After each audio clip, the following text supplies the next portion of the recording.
Now that we've talked about multiplying by the conjugate, let's talk about complex fractions. So when we talk about a complex fractions, it just means that we have fractions inside of fractions. So when I look at this problem here, we can see that we have this fraction subtraction on top, and then it's being divided by something else. So we are going to look to see if direct substitution would work. I'm showing this to you, so we all know right now it's not going to. But if I plug in 0, we get 1 over 2 minus 1 over 2, so 0, divided by 0 when we plug in x. So we are going to be looking at this, and what we have to do are things that we would normally have to do with fractions. The first being, we need to make this top portion into one fraction only. So this is another one where we can kind of go either way. I'm going to do side work just because it's a little bit easier and I feel like it's a little bit less complicated. So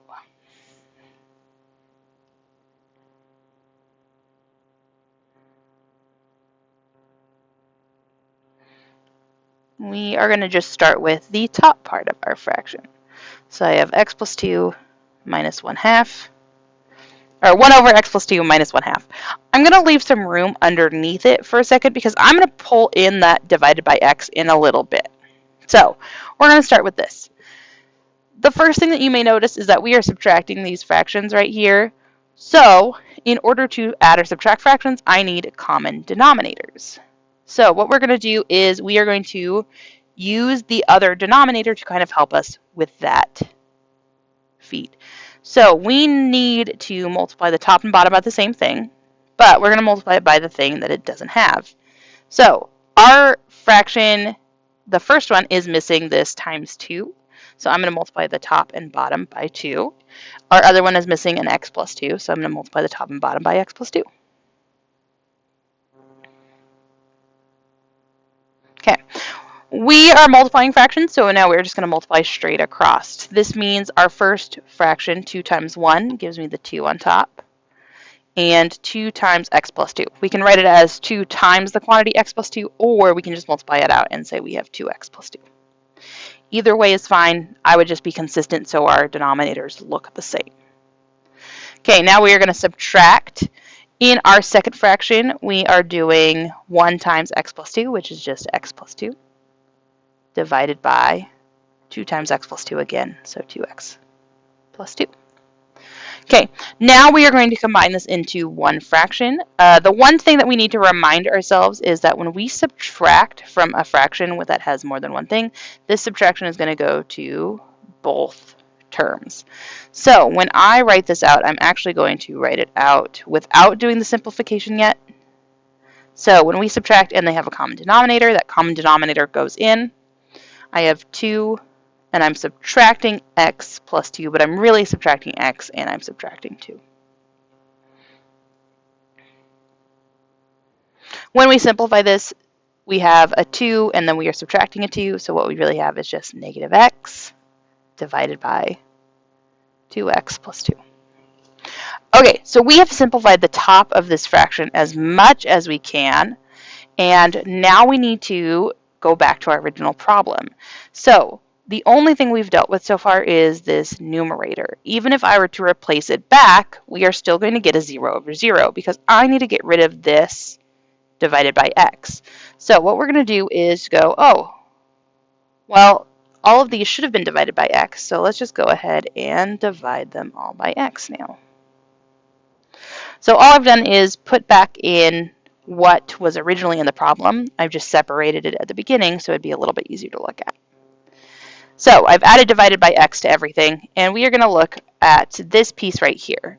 So we have a fraction divided by x. But even more importantly, I can say that this is a fraction divided by x over 1 because I can put anything into a fraction. So we have a fraction divided by another fraction.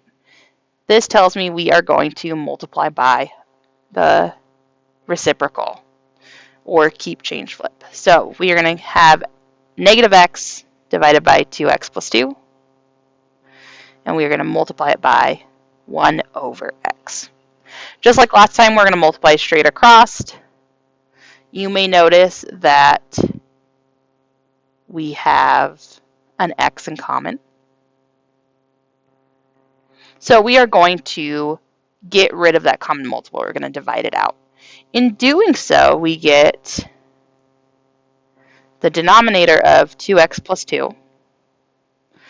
And in the numerator, we still have this negative because of that negative x. And then there's nothing else, so we know when we divide out, it has a 1. So this is our equivalent statement. The only time it doesn't work is when x does not equal 0. So x can't equal 0, otherwise this works. So what we're going to do is we are going to take our original limit and we are going to put in this new piece. So I have the limit as x approaches 0 of 1 over x plus 2 minus 1/2, all divided by x. And we just have this new limit now that we are dealing with. So the limit as x approaches 0, the same x value as before, of -1 divided by 2x plus 2.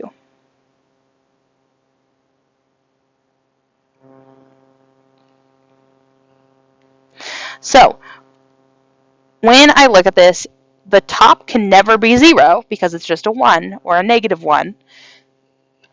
That means I can use direct substitution. So I have -1 on the top, 2 times 0 plus 2.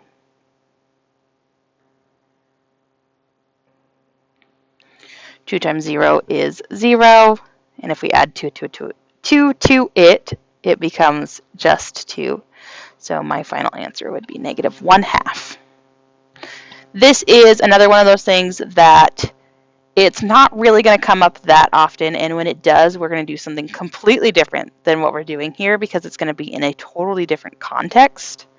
But in order to appreciate some of these different contexts, you need to know how to do the math fully out in order to appreciate shortcuts that we learn later.